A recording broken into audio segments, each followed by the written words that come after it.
Olá pessoal, sejam bem-vindos. A gente está começando agora mais um episódio do podcast do Histórias que Viajam.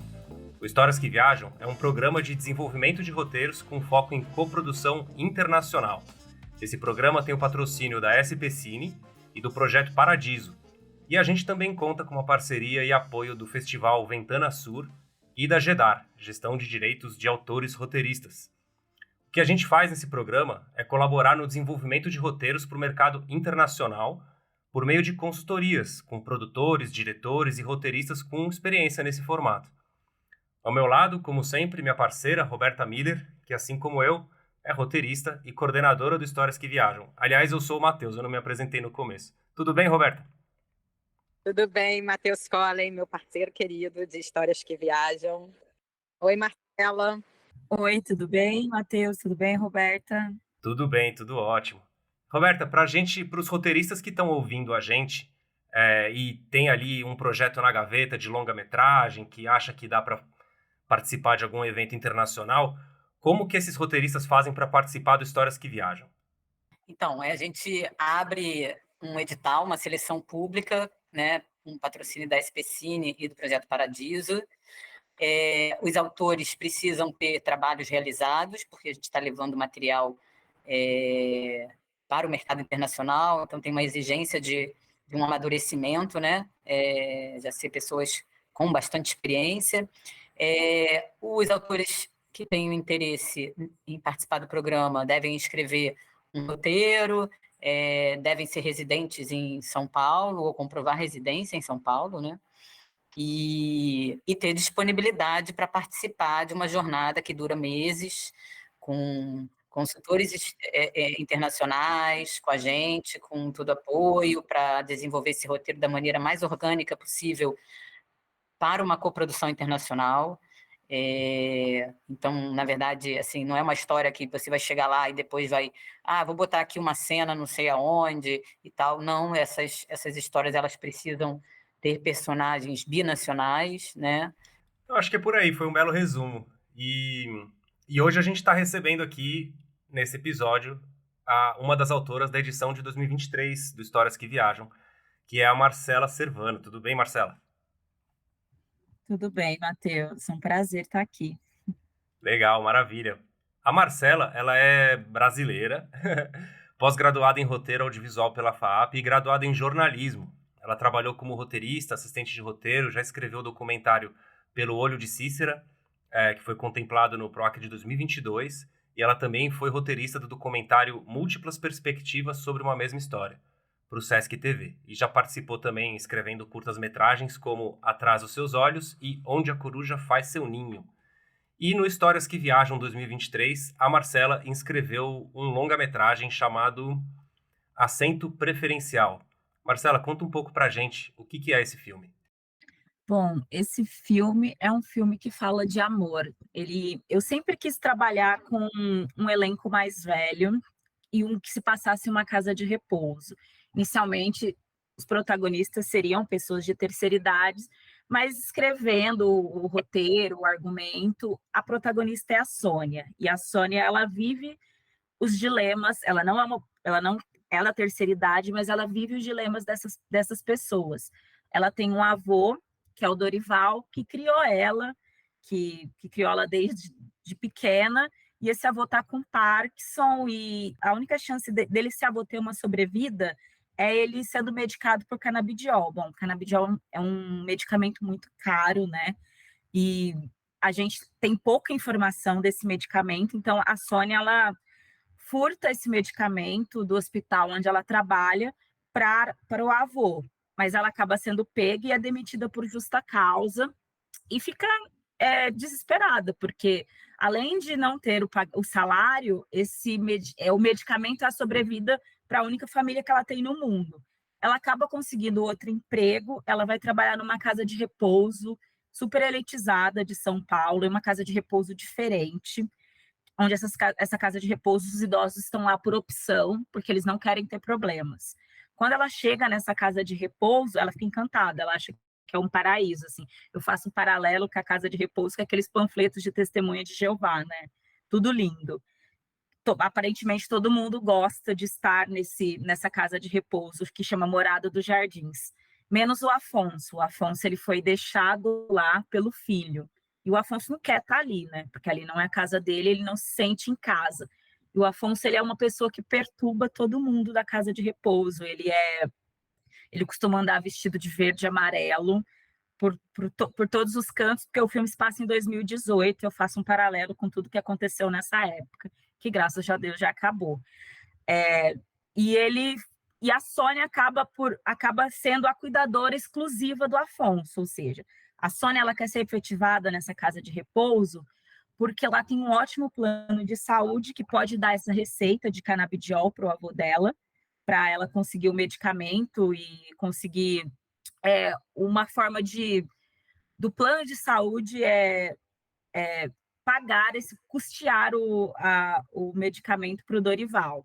E, paralelamente a isso, na casa de repouso, os parentes dos colaboradores idosos, eles podem frequentar uma vez no mês, um domingo no mês, essa casa de repouso. Então, a Sônia deseja que nem que seja um dia no mês, o avô tenha uma velhice digna, né? Porque o Dorival, embora ele esteja doente, ele esteja com Parkinson, ele não consegue parar de trabalhar, ele é aquele tipo de idoso ativo que acaba brigando se não ir trabalhar, e a Sônia gostaria de possibilitar essa velhice que ela considera digna para o avô, só que ela vai ter que cuidar do Afonso, assim, cuidar do Afonso não vai ser fácil.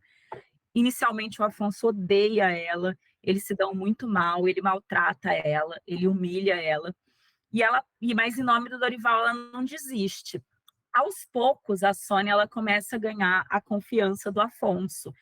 Ganhar a confiança porque o Afonso um dia quer fazer um bolo e não pode os internos frequentarem a cozinha, e ele acaba brigando com a Carmen, que é a diretora da casa de repouso. Nessa briga, a Sônia pega os ingredientes e dá para o Afonso fazer um bolo. E eles acabam se aproximando, assim, sabe? O Afonso finalmente faz uma amizade na casa de repouso, e aí a Sônia acaba sendo essa amiga dele. Só que essa amizade deles, apesar do Sérgio pagar ela para cuidar exclusivamente do pai, incomoda ele quando o Sérgio aparece na casa de repouso todo quinto dia útil, que é quando o Afonso recebe a aposentadoria. As eleições de 2018, o primeiro turno, ele cai perto do quinto dia útil. Então, ele vai buscar o pai para votar, porque o Afonso ele é eleitor do Bolsonaro, e ele vai buscar o pai para votar, só que no segundo turno ele não aparece, e o Afonso fica indignado. E a gente percebe que essa coisa do Afonso ser patriota, na verdade, é um jeito dele chamar a atenção, dele provocar todo mundo ali, dele causar um mal-estar para as pessoas prestarem atenção nele. E ele fica bravo que o Sérgio não vai votar nele, ele nem sequer comemora a vitória do Mito, e ele decide cortar relações com os filhos, ele decide impedir que o filho receba mais dinheiro dele. Pelo Afonso já ter defendido a Sônia antes e nunca ter defendido o Sérgio acha que é a Sônia que influenciou essa decisão do Afonso. Então, ele acaba ficando contra ela, exige que ela seja demitida, mas a diretora da casa de repouso não a demite. Assim, o Afonso ficou quieto, era tudo que ela queria.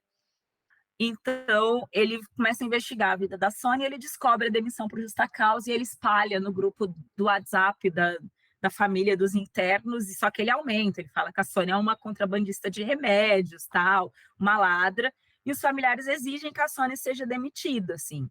E a Sônia fica desesperada porque falta pouco para ela ser efetivada, falta pouco para acontecer tudo que ela planeja. Só que o Afonso impede isso, o Afonso briga com o Sérgio, eles rompem e eles acabam brigando, rompem relações, e o Afonso fica triste, porque ele ama o filho, apesar do filho não prestar, ele ama muito o filho. Paralelamente a isso, a relação da Sônia com o Afonso, a Sônia, ela tem uma ferida interna, que ela foi abandonada pela mãe, assim, ela não fala com essa mãe. O avô dá bonecas para a Sônia todo o aniversário dela, um jeito simbólico dela não repetir a história da mãe que engravidou na adolescência e sempre quis uma boneca, e o avô nunca conseguiu dar essa boneca, porque eles eram muito pobres. Então ele dá essas bonecas para a Sônia como um jeito simbólico. Só que a Sônia não sabe que o avô dela, o Dorival, ele fala com essa mãe, ele tem contato com esta mãe. E quando ela descobre, ela fica muito chateada, porque ela percebe que ali existe uma... Porque na relação dela com o avô não foi baseada em mentiras, eles se entendem com o olhar, mas ali tem uma mentira. O Afonso incentiva ela a falar com esse avô para que ela tire essa história da mãe a limpo. A Sônia não quer, a Sônia evita falar com esse avô sobre a história da mãe, e fica esse impasse entre eles, assim. Até que um dia o Dorival passa mal, a mãe da Sônia liga no hospital e a Sônia comenta: olha, sua filha ligou, só que ela não quer tocar no assunto. Bom, a Sônia acaba sendo efetivada, ela consegue a receita do medicamento para o Dorival. Ele vai um dia na casa de repouso, só que o Dorival ele acaba passando mal e falece nessa casa de repouso. E a Sônia se sente uma fracassada, porque mesmo quando ela consegue o que ela deseja, as coisas dão errado, sabe? E essa mulher é uma mulher que está cansada de perder, né? Ela já nasceu na vida perdendo. Então, a Sônia não tem mais objetivo naquela casa de repouso, e ela junta todas as bonecas que ela ganhou do avô no aniversário para ela doar. Uma das bonecas tem um escapulário com a foto da mãe e dos irmãos que ela não conhece. A Sônia decide pedir demissão da casa de repouso e vai atrás dessa mãe para saber mais sobre essa mãe que a abandonou com 6 anos de idade. Quando ela chega no trabalho da mãe, que a mãe trabalha numa sorveteria lá, que chama Gelato, a mãe passa mal ao vê-la, e o chefe da mãe, só de olhar para a Sônia, parece conhecer e já libera a mãe dela mais cedo. Quando a Sônia chega em casa, ela conversa com a mãe, ela fala do falecimento do avô, do pai, da mãe, e elas ainda têm uma ferida ali. A Sônia conhece os irmãos que, por coincidência, carregam os mesmos nomes da família da Sônia, que não está mais viva, né? Um dos irmãos chama Dorival, que é o nome do avô, outro irmão chama Tadeu, que é o nome do tio dela que faleceu, e posteriormente ela conhece uma irmã que se chama Celeste e tem uma filha. E essa filha se chama Sônia. A hora que a Sônia conhece essa família, e principalmente a bebê, ela fica muito emocionada e ela presenteia a bebê com uma boneca chamada Vida. É uma forma singela dessa mulher tentar se reconectar com essa vida que passou, que ela não teve, que ela foi impossibilitada. Com essa história, eu queria falar de amor, de um amor não idealizado, de um amor não... de um amor que não é perfeito, mas que ele pode ser amor, de um amor que está distante, mas ainda a pessoa pode continuar amando o outro. Ela só entendeu que naquele momento, a mãe da Sônia, que naquele momento ela não podia estar com a filha, sabe? Ela não tinha responsabilidade e deixou com quem poderia cuidar, e cuidou muito bem, porque a Sônia é uma enfermeira, ela é uma enfermeira dedicada, determinada, que construiu que se fez profissionalmente. Só precisa se reconectar com essa vida que ela não teve, que ela foi em busca agora. Legal, muito bacana. Uma das coisas que eu mais gosto nessa história, assim, é esse setup de personagens que você tem, né? Porque você tem ali a Sônia como uma personagem mais principal, protagonista, que tem essa questão com a mãe, que ela não vê há muito tempo, não quer falar, não quer saber. E a partir da relação da Sônia com um cliente do lugar onde ela trabalha, né? Leva ela, de alguma maneira, no fim dessa história, a voltar a procurar a mãe, né? Então, você falou que é uma história sobre amor e tal, e justamente o comportamento do Afonso dentro da casa de repouso é fruto de amor também, né? Ele quer uma atenção genuína ali das pessoas, né? Eu queria que você falasse um pouco sobre como que você chegou nessa ideia de história, assim, da onde que veio essa motivação para você escrever e como que você chegou nesse setup de personagem. Não sei se foi uma ideia, mas foi uma coisa que aconteceu comigo em 2016. Eu estava morando no Rio, eu ia tentar fazer mestrado na UFRJ E eu comecei a frequentar as aulas, e ao lado, se eu não me engano, na Ilha do Governador, tem uma casa de repouso, que é uma casa de repouso militar. E eu, para esperar, eu ficava nessa casa de repouso.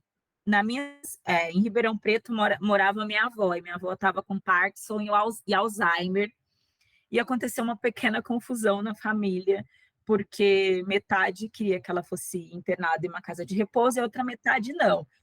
Todos a amavam muito, assim, tem uma relação carinhosa com eles. Eu era uma das favoráveis pela internação, principalmente por essa experiência que eu estava tendo na casa de repouso, mas, assim, algumas pessoas da minha família não têm uma visão positiva de casas de repouso.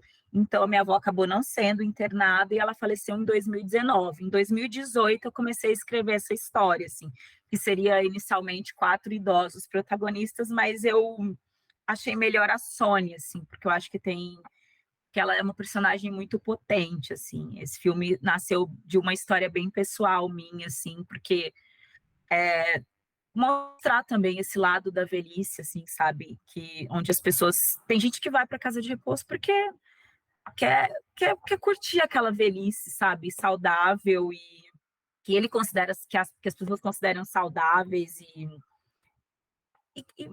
de alguma forma assim digna, né? Porque a gente vê o Dorival que está doente, embora ele queira trabalhar, ele também trabalha porque ele precisa. Ele sente que ele tem que ajudar a família, sabe? Porque a vida não foi generosa com ele, sabe? Eu queria saber da Marcela quais são as obras que ela se inspirou, né? Que serviram de referência para esse projeto. Bom, eu sou uma menina do melodrama, adoro e sou defensora. Então, eu me inspirei nesses filmes recentes do cinema nacional, que eu considero muito bom, assim, Que Horas Ela Volta, que eu acho que tem um roteiro maravilhoso, assim, eu enxergo, acho que a relação da Sônia e do Dorival é meio Lourdes e Jéssica, da Sônia e do Afonso é meio da Val e da Jéssica, né, que esse encontro de extremos, assim, mas que ali tem amor também, sabe?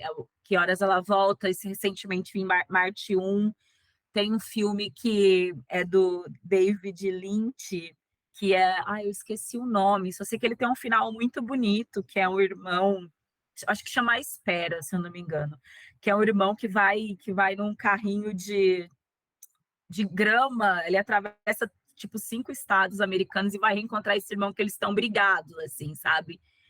E a hora que esse irmão vê ele só olha para o carrinho de grama, você percorreu 5 estados só para me ver, porque ele acabou de sofrer um infarto, assim, sabe? Não precisava, e termina o filme assim, não precisa dizer nada, né? Aquilo ali é amor, né? Também Temporada, do André Novaz, assim, que eu gosto bastante do filme. A personagem da Grace Passou, para mim, tem muito de Sônia. Deixa eu ver outros. A relação dos idosos ali, eu gosto muito daquele filme argentino Filho da Noiva, que é bem legal, assim. Eu gosto de melodrama, assim, esse é um melodrama desses mais modernos, e eu acho que esse filme tem muitas camadas, assim, que merecem ser contadas.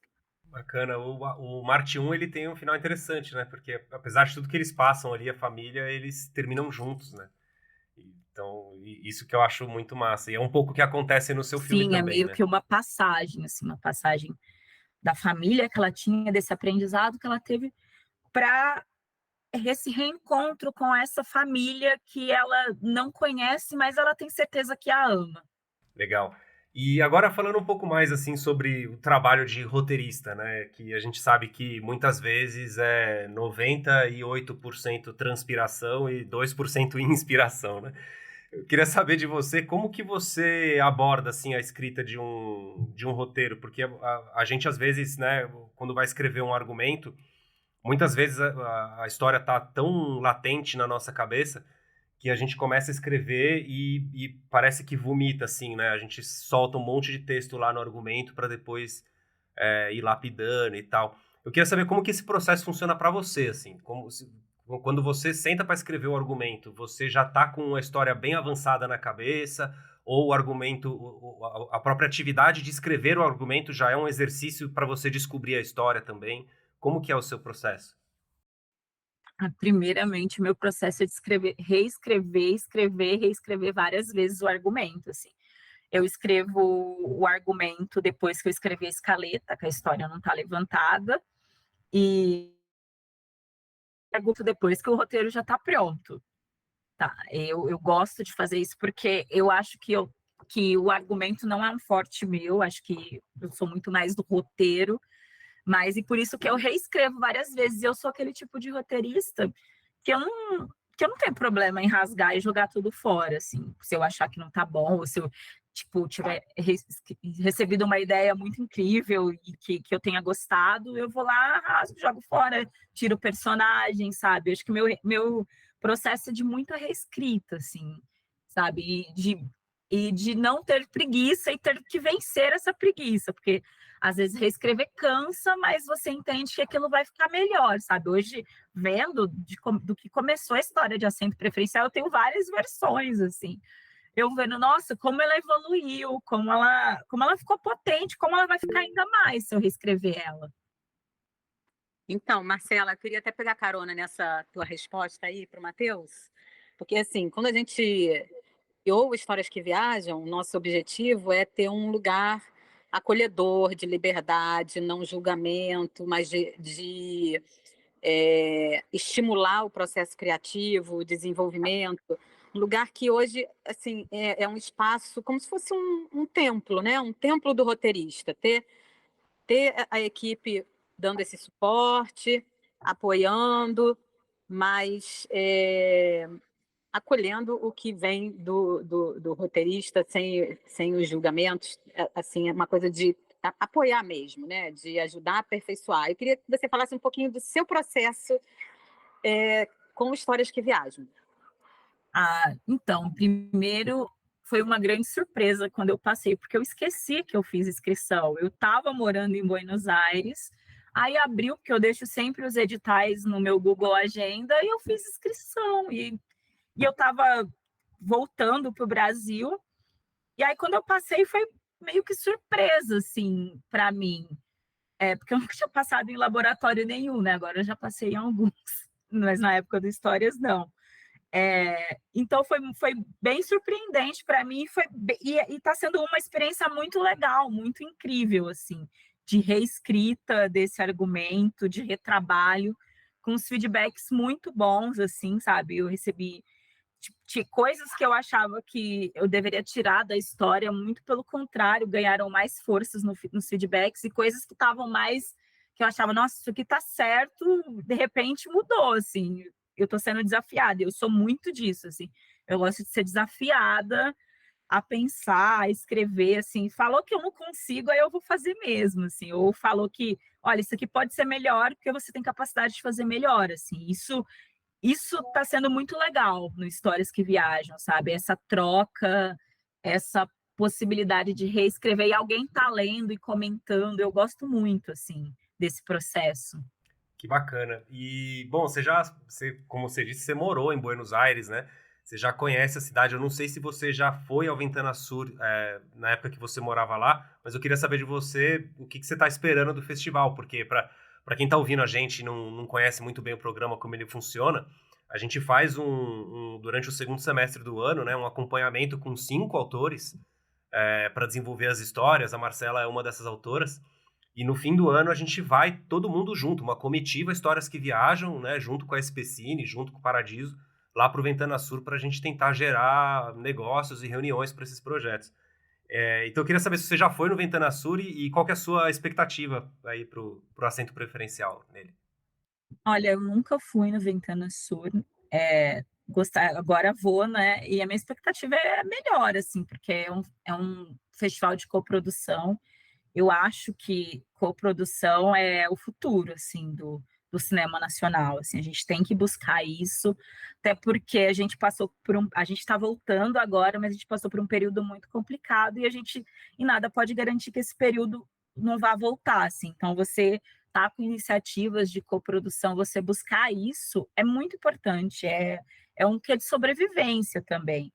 no filme, eu acho que o filme tem um potencial. Toda vez que eu conto essa história, ou que eu apresentei essa história em algum lugar, todo mundo fala que é uma história universal. E eu acredito muito que histórias universais, elas podem se passar em vários lugares, assim. E eu acho que o Assento Preferencial, ele tem esse quê de história universal, mesmo ele sendo uma história que se passa aqui em São Paulo, e ele é muito aberto à coprodução, sabe? Ele é uma história que voa, assim, sabe?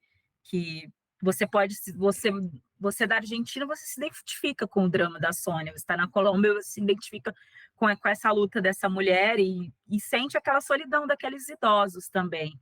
Então, minhas expectativas são as melhores, assim, eu espero que o filme possa ser bem recebido, sabe? E que as pessoas gostem, assim, tanto que eu gosto dele, tanto que eu me sinto orgulhosa de ter escrito essa história. Muito bacana, muito legal, Marcela. A gente está caminhando aqui para o fim do episódio. Roberta, você quer fazer alguma consideração final?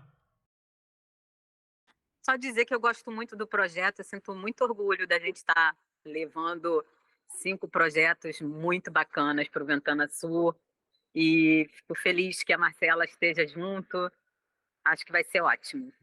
Maravilha. Obrigado, Marcela, pela sua participação. Quer deixar uma mensagem final? Eu queria agradecer ao Histórias que Viajam, ao SPCine, ao Paradiso. É muito importante para a gente, roteirista, esse tipo de apoio, esse tipo de desenvolvimento de roteiro, sabe? E porque a gente é muito carente no Brasil desse apoio, sabe? Do apoio do roteirista, do reconhecimento do roteirista. E ter laboratórios como esse só enriquece a nossa produção audiovisual. Então, eu estou muito feliz por fazer parte. Espero ter outros, espero que Histórias que Viajam continue por muitos anos, assim, colaborando com esse desenvolvimento do nosso audiovisual que é muito rico, assim, a gente precisa de apoio. Muito bem, é isso aí. Então, a gente vai encerrando por aqui esse episódio. Queria agradecer Roberta, Marcela, pela presença, a você que está ouvindo a gente e é roteirista também, quer saber mais informações, ficar ligado na nossa programação, tudo que acontece no Histórias que Viajam, você pode seguir a gente no Instagram, que é o @Histórias que Viajam, super fácil de achar, ou entrar no nosso site, que é o www.historiasqueviajam.arte.br. Então a gente fica por aqui e até o próximo episódio.